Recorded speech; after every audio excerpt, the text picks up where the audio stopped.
에베소서 4장 11절부터 16절까지의 말씀을 저와 여러분이 한 절씩 교독합니다. 그가 어떤 사람은 사도로, 어떤 사람은 선지자로, 어떤 사람은 복음 전하는 자로, 어떤 사람은 목사와 교사로 삼으셨으니 이는 성도를 온전하게 하여 봉사일을 하게 하며 그리스도의 몸을 세우려 하심이라. 우리가 다 하나님의 아들을 믿는 것과 아는 일에 하나가 되어 온전한 사람을 이루어 그리스도의 장성한 분량이 충만한 데까지 이르리니 이는 우리가 이제부터 어린아이가 되지 아니하여 사람의 속임수와 간사한 유혹에 빠져 온갖 교훈의 풍조에 밀려 요동하지 않게 하려 함이라. 오직 사랑 안에서 참된 것을 하여 범사에 그에게까지 자랄지라. 그는 머리니 곧 그리스도라. 그에게서 온 몸이 각 마디를 통하여 도움을 받음으로 연결되고 결합되어 각 지체의 분량대로 역사하여 그 몸을 자라게 하며 사랑 안에서 스스로 세우느니라. 아멘. 우리가 함께 본 1절부터 6절까지가 통일에 관한, 통일된 일치성에 관한 이야기를 하고 있다면 7절부터 우리가 읽은 16절 전체가 다 일종의 다양성을 얘기하고 있습니다. 교회의 특징을 이만큼 더 잘 설명할 수는 없을 것입니다. 교회는 하나다. 그러나 다 다른 사람들이 공동체를 이루는 공동체의 하나됨이다. 그러니까 교회를 이렇게 묘사해도 맞고 저렇게 묘사해도 맞습니다. 어제는 그 일치성 그리고 통일성에 대해서 얘기를 했다면 이제 오늘은 교회가 얼마나 다양한가, 그리고 그 다양함에도 불구하고 어떻게 협력하는가 하는 내용을 잠깐 다루고 싶습니다. 먼저 7절부터 10절까지를 보면 우리에게 은사를 주셨다. 주님께서 승천하시면서 은사를 주셨는데 그 은사가 성령님이 우리에게 들어오심으로 그 은사도 갖고 들어오셨습니다. 그러니까 이것은 원래 우리가 태어날 때부터 갖는 것이 아닙니다. 예를 들면 음악적인 재능, 미술적인 재능, 또는 산술적인 재능, 태어날 때부터 갖는 그런 재능을 은사라고 말하지 않습니다. 그건 재능이죠. 그건 탤런트라고 얘기할 수 있습니다. 여기서 은사는 성령께서 들어오실 때 각 사람에게 필요한 것을 꼭 그 사람이 잘할 수도 있고 또는 성령께서 그것을 불러일으키시기 때문에 잘하게 되기도 하고, 그것이 뭐든지 간에 성령께서 주신 그 선물이 은사라고 얘기를 합니다. 근데 그 은사는 여러 가지가 있습니다. 에베소서 4장에도 나오고 또 로마서 12장에도 나오고 고린도전서 12장에도 나옵니다. 그 다양한 은사 중에 오늘 여기에 나와 있는 것은 딱 4개만 나와 있습니다. 11절에 보면 사도, 선지자, 복음 전하는 자, 목사와 교사. 여기서는 목사 하이픈 교사 이런 뜻입니다. 곧 목사이면서 교사 이 뜻입니다. 4가지 은사가 나오는데 이 4가지 은사가 특징이 있습니다. 그 특징은 가르치는 것입니다. 말씀을 가르치고 말씀을 설교하고 말씀으로 훈련하고 또 말씀을 가지고 같이 실천하는 그런 특징이 있습니다.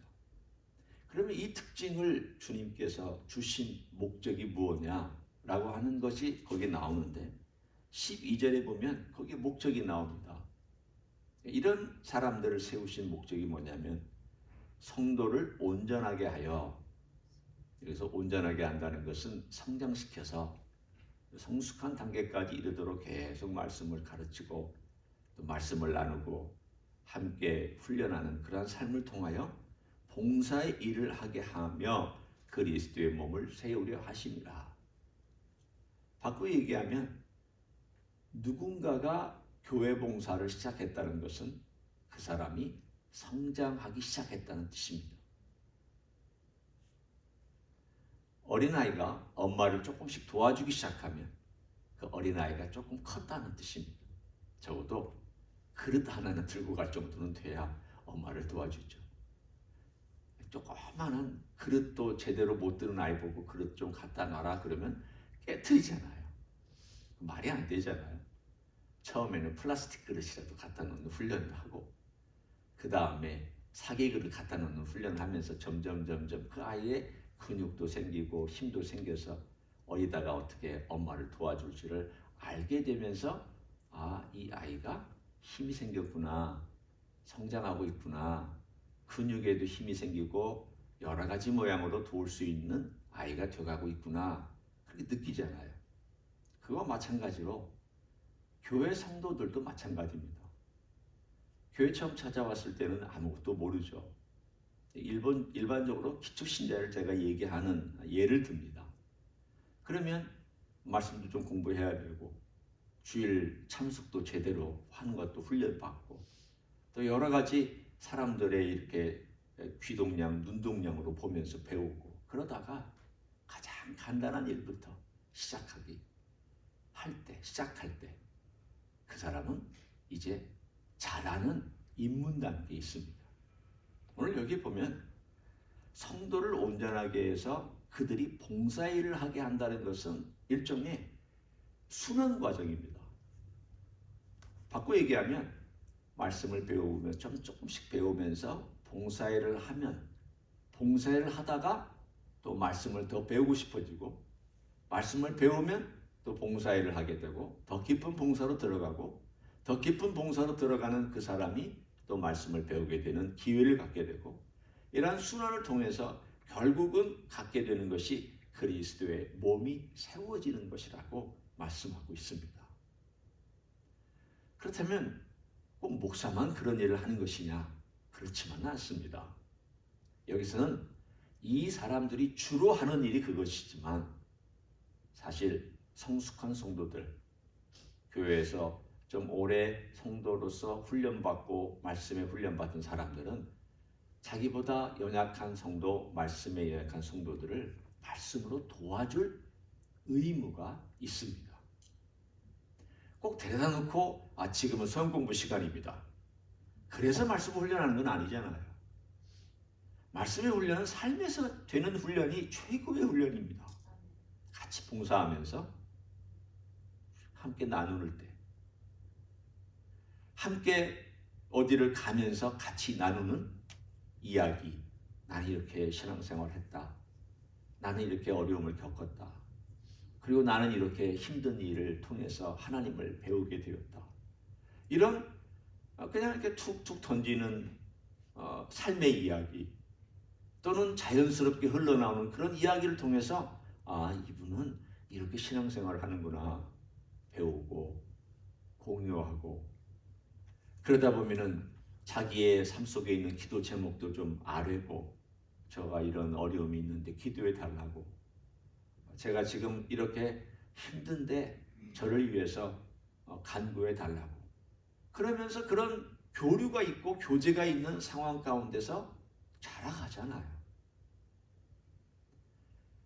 모두가 다 몸의 한 지체가 되어서 그런 과정을 통해서 자라가도록 만들어서 다 같이 성장하는 것이 하나님의 목적입니다. 오늘 여기 분명히 그렇게 나와 있습니다. 13절에 보면 다시 한번 강조합니다. 우리가 그 다음에 다 쉽게 얘기하면 누구 하나 빠지는 사람이 없어야 된다는 뜻입니다. 소외되는 사람이 없어야 된다는 뜻입니다. 다 하나님의 아들을 믿는 것과 아는 일에 하나가 되어야 된다. 바꿔 얘기하면 하나가 된 그 사람들이 같이 배우고 같이 성장하고 같이 자라나고 그래서 몸된 교회 주님의 몸된 교회를 이룰 때 같이 건강해야지. 그렇지 않으면 그 공동체는 뭔가 삐걱거리고 어려움이 생긴다는 뜻입니다. 여러분 아시다시피 저는 간에 암이 있어서 수술을 받았잖아요. 그런데 제가 수술 받기 전에 한 4년 동안 화학 치료를 받으면서 간이 이식을 준비하고 있었습니다. 아내가 간을 주겠다 그래서 조사해 봤더니 간 큰 여인이었습니다. 간이 커서 간을 잘라서 이렇게 저에게 줄 수 있는, 그래서 다 준비하고 있었습니다. 아내의 간을 자르고 또 저는 간 이식을 받기 위해서 세브란스 병원에서 준비하고 있는데, 참 하나님의 은혜로 제 간을 한 3분의 1 잘라서 3분의 1 가지고 지금까지 잘 살고 있습니다. 그런데 한번 생각해 보십시오. 간에 암이 걸렸으면 간에만 암이 걸린 거죠. 그러면 아이고, 까짓 거 뭐 간에만 암이 있으니까 별거 아니야, 그럴 사람이 어디 있습니까?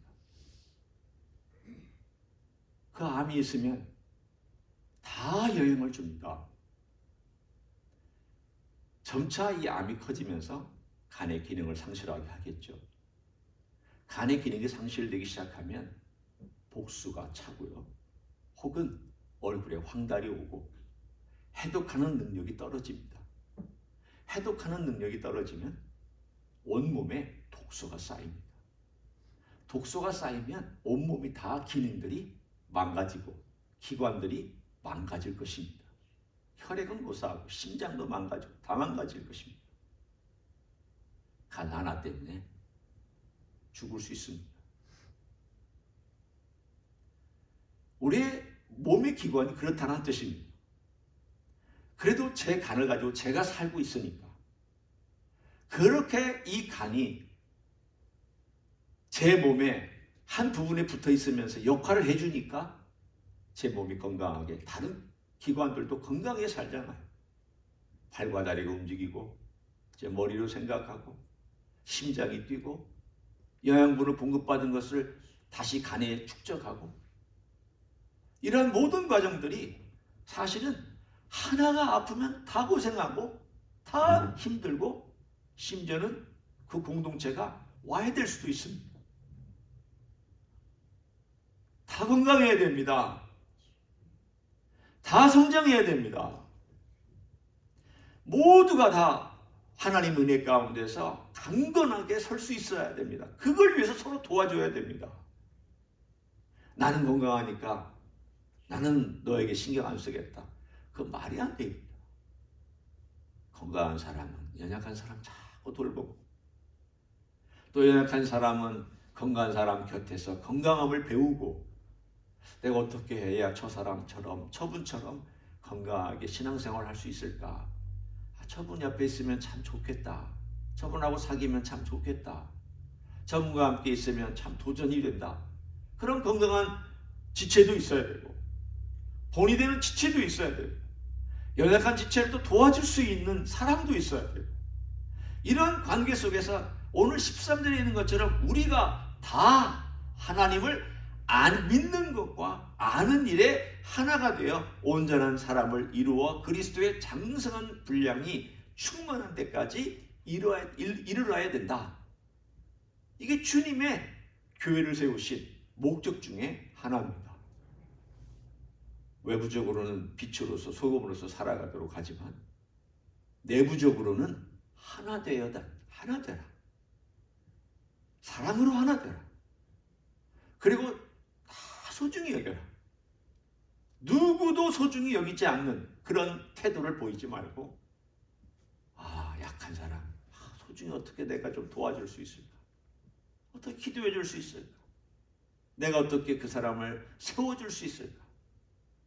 이게 몸의 지체의 할 일이라는 것을 우리 주님은 우리들에게 도전해주고 있습니다.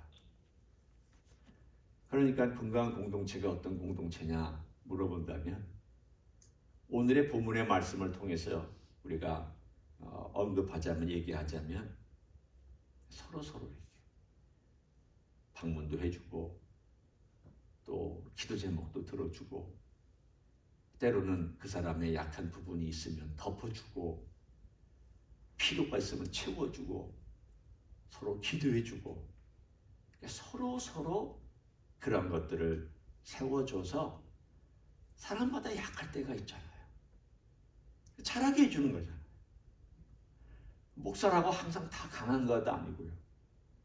목사라고 모든 일에 다 능숙한 것도 아니고 약하고 넘어지고 실패하고 부족한 것 많은 인간이지 않아요? 서로 기도해주고 서로 도와줘서 하나님의 사람으로 같이 성장하고 같이 회복될 수 있도록 해주는 그 공동체가 건강한 공동체입니다.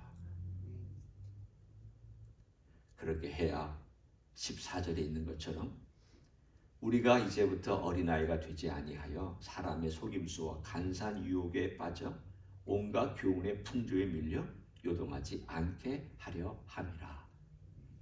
바꾸어 얘기하면 어린아이처럼 이야기 들으면 이쪽으로 휘둘렸다가 또 저 이야기 들으면 저쪽으로 휘둘렸다가 이거 했다가 저거 했다가 자기 감정을 조절하지도 못하고 또는 다른 감정을 읽지도 못하는 유아기나 아동기를 벗어나야 된다는 뜻입니다. 어린아이는요, 아직은 남의 감정 잘 읽지 못합니다. 물론 공감이 뛰어난 어린아이가 있긴 합니다. 그러나 일단은 자기 감정 중심입니다. 나 중심입니다. 모든 우주가 나를 중심으로 돌아갑니다. 진짜 성장한 사람은요, 나 중심으로 돌아가서는 안 되는 것이 그게 공동체의 원리인데 거기까지 자라가라고 주님 말씀합니다. 그리스도의 장성한 분량이 뭘까요? 우리 예수님 어떻게 하셨을까요? 예수님은 자기 중심이 아니었습니다. 예수님은 하나님 아버지 중심이었고 예수님은 자기 양떼를 사랑해서 양떼 중심이었습니다. 내가 내 양을 위하여 목숨을 바치노라. 예수님은 항상 그랬습니다. 그 예수님의 장성한 분량입니다. 예수님은 자신의 이익과 자신의 편리와 자신이 원하는 것을 기꺼이 희생할 줄 알았습니다. 누구를 위해서? 아버지의 뜻을 위해서. 우리의 영혼의 구원을 위해서. 기꺼이 그렇게 하실 줄 알았습니다. 그게 예수님의 장성한 분량입니다. 그럼 우리가 어디까지 가야 되느냐? 거기까지 가려면 어떻게? 같이 가려면 서로 도와줘야죠. 아직 어린아이 같은 사람이 있으면 기다려줘야죠. 어린아이를 갑자기 잡아 늘릴 수 있습니까? 어린이라고? 안 됩니다. 기다려야죠. 참아야죠. 격려해야죠. 실수도 봐줘야죠. 아동기도 또 기다려줘야죠. 그래서 어느 정도 청년기가 되면 좀 이제는 앞뒤 가림도 하고 배우는 그런 단계가 되겠죠. 예를 들자면 그렇다는 뜻입니다. 오늘 우리 모두가 다 사랑 안에서 서로 돕고 사랑 안에서 기도해주고 사랑 안에서 그 한 사람 한 사람이 잘 세워져서 그들이 성장하면 나도 성장하는 겁니다. 그렇게 하시면 됩니다. 나 혼자 우뚝 서서 성장하는 것, 그거 좋은 것도 아니고 그렇게 될 수도 없습니다. 같이 쭉 성장해가는 그런 공동체가 되고 주님께서 세우신 이 교회가 그런 공동체가 되도록 함께 기도하고 함께 애써주시고 함께 수고하고 함께 땀을 흘리면 언젠가 우리 모두가 다 그리스도의 장성한 분량으로 성장해가는 모습을 볼 수 있게 될 줄 믿습니다. 그런 주의 종들이 되시기를 예수님의 이름으로 간절히 축원합니다. 기도하시겠습니다. 하나님 고맙습니다. 우리는 주님의 몸의 각 지체요 기관들입니다. 어느 한 기관이 병들면 그 병든 기관 때문에 다 같이 고생하고 다 같이 힘들어하고 다 같이 아파하고 다 같이 그 공동의 운명체로서 고통을 당합니다. 주님 그와 같이 우리 몸에 누군가 힘들어하면 다 같이 아프고 다 같이 어렵고 다 같이 힘이 듭니다. 그러나 다 같이 돕고 다 같이 성장하고 다 같이 격려하고 세워주면 그 공동체는 같이 성장하며 그리스도의 장성한 분량에 이르는 과정을 밟을 줄 믿습니다. 주여 우리 교회를, 이 교회를, 사랑하는 주님의 이 몸된 교회를 축복하여 주시옵소서. 주님의 은혜 가운데서 다 성장할 수 있도록 도와주시고 약한 자를 서로 돕고 또한 연약한 자를 서로 이끌어주며 세워줄 수 있는 공동체로 주님께서 이끌어주시고 은혜 베풀어 주시옵소서. 주님, 이창환 목사님 또 오늘 어머님 장례식 때문에 멀리 갔다 여행하는 과정 속에 함께 해주시고 마음 위로해 주시기 원합니다. 유가족들 위로해 주시고 유가족들의 마음에 하나님의 은혜와 긍휼과 자비로 풍성하게 하늘의 소망으로 채워 주시옵소서.